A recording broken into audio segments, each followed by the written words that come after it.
Saludos amigos y bienvenidos a esta edición 69 de este podcast Las Cosas Como Son.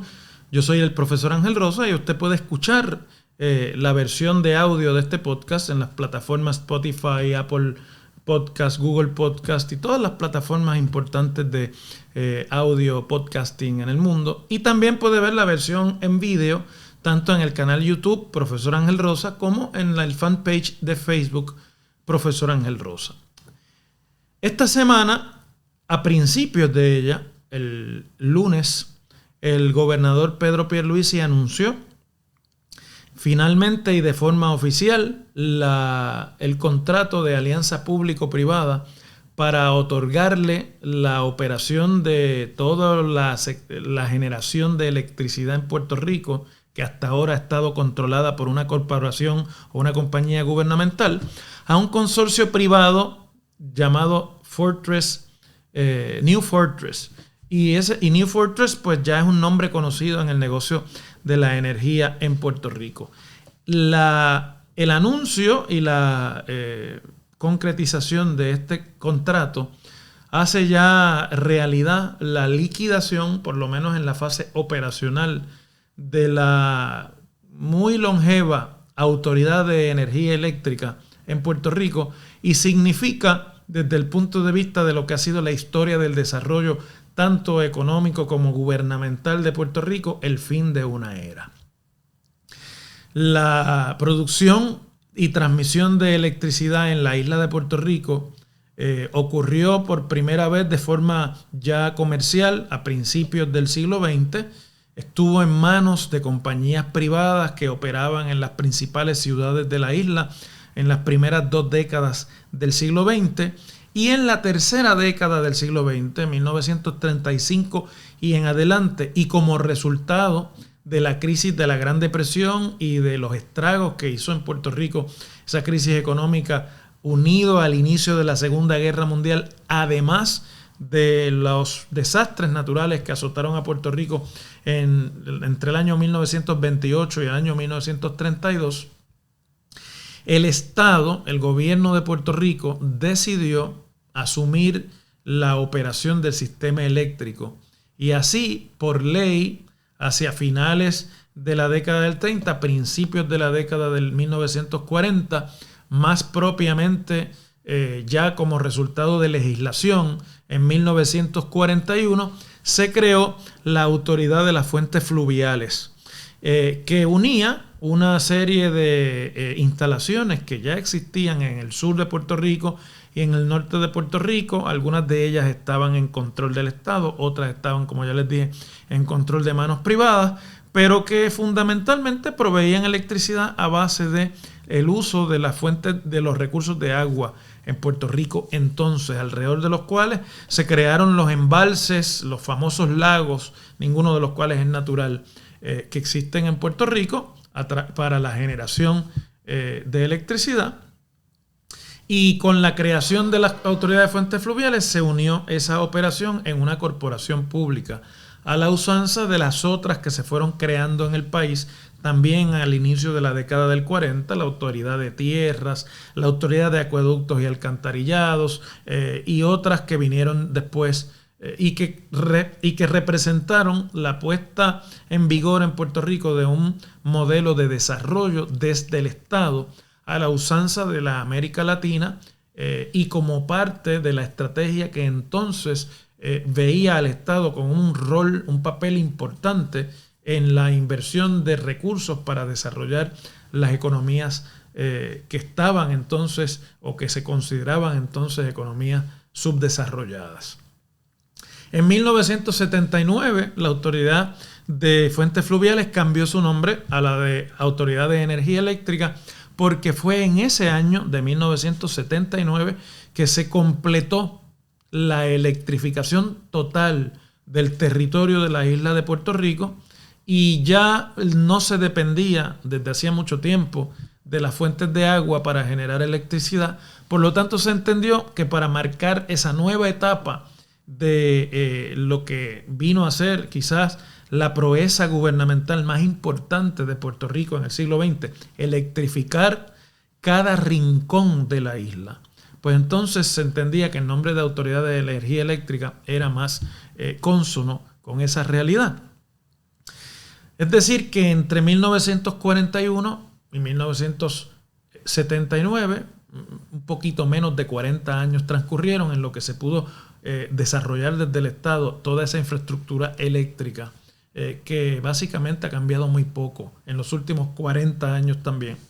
40 años transcurrieron desde 1979 hasta 2019, y en el año 2020 y ahora en 2022, ese mismo gobierno, como consecuencia de la mala gerencia, de la mala administración y del endeudamiento excesivo de la corporación pública, la Autoridad de Energía Eléctrica ha decidido conceder a la operación privada primero la transmisión y la distribución de electricidad, para lo cual se firmó un contrato de alianza público-privada en 2020 y se contrató un consorcio con el nombre de Luma Energy, especialmente formado para el proyecto puertorriqueño, y esta semana se anuncia el consorcio para administrar la otra parte del sistema, que es la de la generación. Este se llama Genera PR. 40 años después de esa transformación y 80 años después de la nacionalización, por así llamarlo, del servicio eléctrico, el gobierno la devuelve, aunque a través de la figura de las alianzas público-privadas, a manos privadas. Es en realidad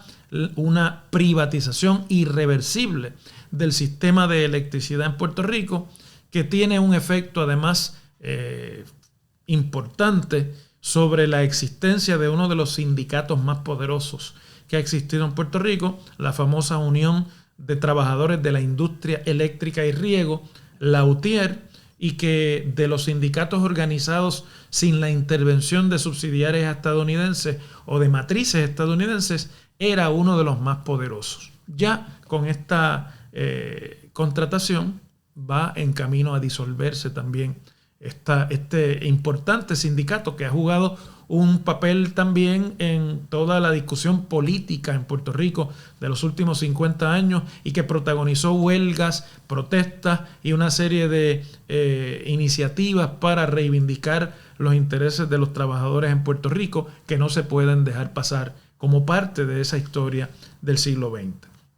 La pregunta entonces que muchos se hacen es: ¿con esta privatización desaparece la Autoridad de Energía Eléctrica? ¿Deja de existir la Autoridad de Energía Eléctrica? ¿No va a existir ya esa corporación pública del pueblo de Puerto Rico o del gobierno de Puerto Rico? La respuesta es sí y no.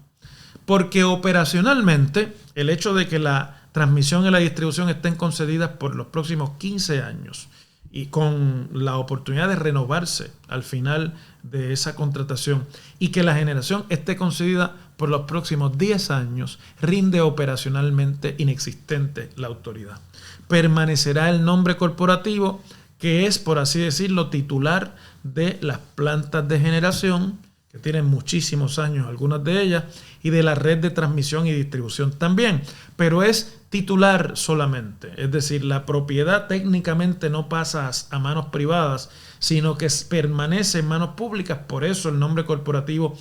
sigue existiendo, pero su operación está totalmente en manos privadas. Además, la Autoridad de Energía Eléctrica también permanece por su relación con el COR3, que es la agencia encargada de la reconstrucción de Puerto Rico luego de los terremotos, de los huracanes de los pasados 5 años, y además porque es la agencia gubernamental que tiene la relación directa de trabajo y de regulación con el Departamento de Energía Federal. Por eso, pues, permanecerá siendo lo que en el mundo de Wall Street se conoce como un holding: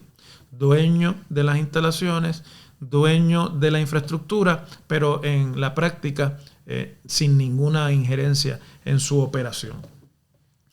Además, también la Autoridad de Energía Eléctrica, como nombre corporativo, tendrá responsabilidad sobre la deuda que deja y que se está por reestructurar próximamente en el Tribunal de Quiebras del Gobierno de Puerto Rico, creado bajo la Ley Promesa, una ley federal para permitir la reestructuración de la deuda de las corporaciones puertorriqueñas públicas y del gobierno central, y cuya única reestructuración importante pendiente es la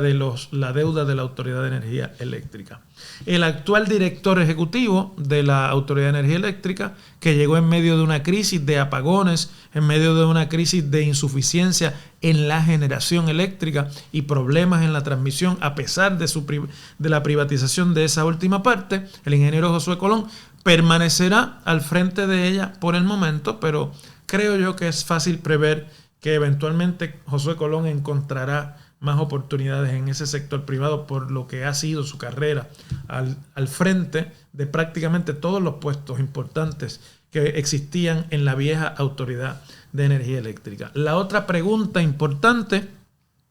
y la que yo creo que requiere la mayor explicación y la mejor contestación en este podcast es qué va a pasar con los empleados. Cuando se aprobó en la Junta de la Autoridad para las Alianzas Público-Privadas el contrato que el lunes anunció el gobernador, los representantes del interés público nombrados a esa junta por los presidentes de las cámaras legislativas que no pertenecen al mismo partido del gobernador dijeron, entre otras cosas, que estaban dando su visto bueno y que votaban a favor porque ese contrato tendría y garantizaría la seguridad de empleo de los que todavía laboran en la fase de generación de la Autoridad de Energía Eléctrica. Pero cuando uno mira los detalles que se han ido informando, pues se da cuenta que tal seguridad de empleo es algo relativo y cuestionable. Lo que sabemos hasta ahora es que la nueva empresa, Genera PR, está obligada a retener los empleados de la Autoridad de Energía Eléctrica únicamente asignados y que trabajan directamente en las plantas de generación existentes y que esa obligación no se extiende hasta más allá de 2 años. Luego de 2 años, Genera puede decidir que no los necesita, puede decidir que va a reestructurar sus operaciones y puede salir de esos empleados. Así que tal cosa como una garantía de empleo es algo relativo. Pueden pasar inmediatamente y en la ley se les obliga o en el contrato se les obliga a adquirir estos empleados, pero esa permanencia no va más allá de 2 años. El resto de los empleados de la autoridad, los que no laboran directamente en las plantas generatrices, tendrán preferencia a la hora de que Genera PR reclute empleomanía, pero tendrán que competir con aquellas otras personas que soliciten de afuera empleo en el nuevo consorcio privado. Así que tal cosa como una garantía de empleo en ese caso es aún menos realidad. Retienen los empleados que pasen a Genera PR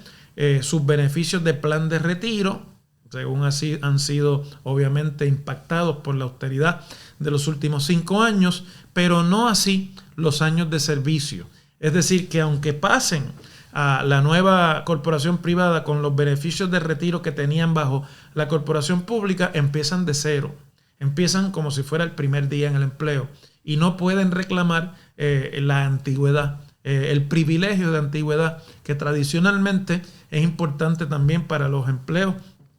para los empleados y para los sindicatos. Y la UTIER no será, eso se puede adelantar desde ahora, el sindicato que represente a estos trabajadores. Uno puede pensar que aquí se utilizará el mismo modelo de Luma y se traiga un sindicato de los Estados Unidos para representar a estos empleados. Yo, examinando la información que ha estado saliendo, pienso que se trata realmente de un contrato de vigencia temporera. Su duración es de 10 años y para la magnitud de lo que hay que reconstruir, redirigir, rediseñar en Puerto Rico en cuanto a la operación del sistema eléctrico, 10 años realmente parecen un periodo de transición. Si usted se pone a pensar que hace 5 años ya que se asignaron los primeros fondos para la reconstrucción del sistema eléctrico y que 5 años después no se ha utilizado ni el 10% de esos fondos, podemos pensar que estos próximos 10 años que vienen se van a consumir completos en la puesta en marcha de proyectos de construcción, de proyectos de contratación, de nuevas plantas de generación que ya el Departamento de Energía Federal y su secretaria a cargo de coordinar la reconstrucción de Puerto Rico ha dicho que la administración Biden desea sea 100% de fuentes de energía renovables. Uno no entiende entonces cómo traen un consorcio que aunque se llama Genera PR, está realmente compuesto principalmente por una empresa que se dedica al tráfico de gas natural, como parte precisamente de las operaciones de compañías de electricidad en el mundo entero y en los Estados Unidos, porque no es un combustible de fuente, mejor dicho, no es una fuente renovable de energía. El gas natural es un combustible fósil, es un hidrocarburo y por lo tanto no representa el plan federal. Pero bueno, estas son las contradicciones que tendremos que ir viendo en la marcha. Por eso me da la impresión de que es un proceso temporal por la próxima década. Esa operación significará que van a recibir el pago fijo, esta corporación de Genera PR, de $22.5 millones anuales por los primeros 5 años, cantidad que va a ir bajando con la decomisación de las plantas generatrices en la medida en la que se vayan sustituyendo, lo cual nuevamente trae la cuestión o la pregunta de los empleos. Si se van a ir cerrando las plantas, esos empleados de esas plantas a los que ahora se les garantiza continuidad de empleo, ¿en 5 años tendrán tal cosa? Yo creo que la respuesta es obvia. La respuesta es que no. Tendrán también la oportunidad de un tope de $100 millones anuales que pueden reclamar entre pagos e incentivos totales, es decir, es el máximo de remuneración que puede recibir el consorcio por concepto de todos los pagos que el gobierno pueda hacerle anualmente. Y al principio, en los primeros 100 días que está estipulado, durará la transición de la operación privada a la pública, recibirán un pago de $15 millones que cubra ese periodo de transición. Es decir que evidentemente esto está diseñado para que las plantas generatrices que funcionan con petróleo, algunas de ellas, otras con gas natural y otras con diésel, en 5 años plazo comiencen a ser cerradas y deban desaparecer durante los 10 años que este contrato estará vigente. Otros incentivos y penalidades que puede recibir la empresa contratada pueden venir por el ahorro en la compra de combustible. Para que vayan transicionando a fuentes renovables, se les ofrecen incentivos en el ahorro de compra de combustible, que es el dolor de cabeza de la población puertorriqueña. Es donde principalmente está el grueso de la tarifa que se le cobra a los abonados del servicio eléctrico en Puerto Rico, porque es un sistema que depende de generar electricidad con petróleo. Un incentivo también para que hagan disponible las plantas generatrices que van a cerrar, pero que ahora mismo no están funcionando. Bueno, pues si las logran poner a funcionar antes de que toque su decomisación, tendrán un incentivo también adicional. Mientras más seguridad de empleo o más empleos garanticen de la plantilla actual de la Autoridad de Energía Eléctrica, podrán recibir también algunos incentivos y van a recibir incentivos por uno de los dolores de cabeza principales de la operación pública de la generación eléctrica en Puerto Rico, que es el cumplimiento ambiental. El hecho de que Puerto Rico ha tenido problemas para cumplir con la reglamentación federal de emisiones de gases al ambiente como resultado de la operación de las plantas generatrices de la Autoridad de Energía Eléctrica, que ha puesto en tela de juicio si el gobierno de Puerto Rico está cumpliendo realmente y si ha hecho lo propio para cumplir con esas reglamentaciones, o por lo menos la Autoridad de Energía Eléctrica. Así que todo esto se va a tratar de que lo resuelva el mercado. Te vamos a dar incentivos, invierte tú, llévanos al cumplimiento, te vamos a dar incentivos, invierte tú, asegúrame la mayor cantidad de empleos de los que ahora están en la corporación pública, te vamos a dar incentivos, ponme a funcionar las plantas generatrices que ahora no funcionan, pero ciérralas en el periodo de tu contrato, te vamos a dar incentivos, ahorra en la compra de combustible y vete adquiriendo generación o electricidad con generación de fuentes renovables de energía. Todavía esto es un proyecto en ciernes, está muy distante de que podamos ver resultados. Un asunto que quería señalarle a ustedes que me regalan su audiencia en este podcast es que pareciese que no hay mucha pensamiento estratégico aquí en cuanto al calendario en que este contrato va a entrar en vigor. Se ha anunciado un periodo de transición de 100 días. Estamos ya en las postrimerías del mes de enero, por lo tanto uno puede concluir que ese periodo de 100 días en lo que se finiquita toda la aprobación y toda la papelería necesaria para poner en vigor el contrato ocurrirá quizás a mediados a finales de febrero o hacia principios de marzo. Lo que quiere decir que esos 100 días, que son 3 meses y un poquito más, se van a cumplir en el mes más o menos de junio de este año 2023 y que el nuevo contrato uno puede esperar comience y esté ya en manos privadas por completo luego de la transición en el mes de julio. El mes de julio es el comienzo de la temporada de calor en Puerto Rico. Es el comienzo de la temporada de huracanes en Puerto Rico. Es el comienzo del periodo de mayor dificultad en la generación de electricidad en Puerto Rico. Por generación insuficiente como consecuencia de las temperaturas del verano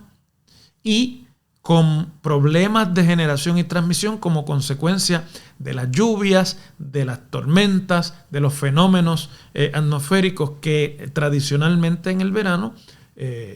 llegan hasta la región del Caribe. Es decir,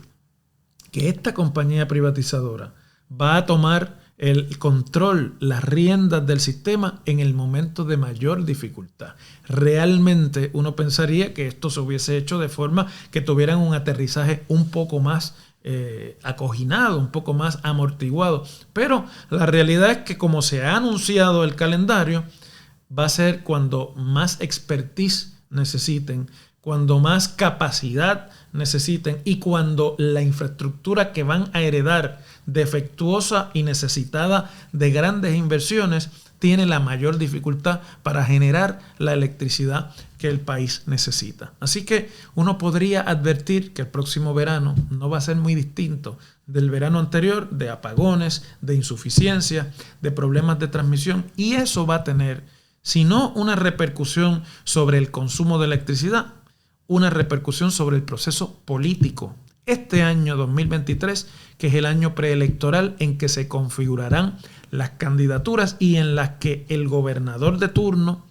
Pedro Pierluisi, que ha sido el motor principal de esta privatización, espera devengar sus mayores beneficios políticos de proyectos emblemáticos de su administración como este.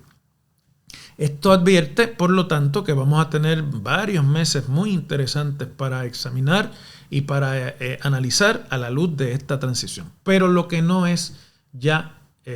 posible negar, lo que resulta innegable, es que Puerto Rico ha dado un giro hacia la privatización de su sistema eléctrico, lo hace a través de la figura de las alianzas público-privadas, se une al concierto de otros países y de otros pueblos y de otras islas en el Caribe que han privatizado su generación eléctrica en las pasadas décadas y es el comienzo verdaderamente de una nueva era que es en realidad el regreso al modelo privado de servicio de electricidad en Puerto Rico. Les agradezco como siempre la atención que le han prestado a este podcast. Les invito para que vean su versión próxima la semana que viene. Hasta entonces, muchas gracias.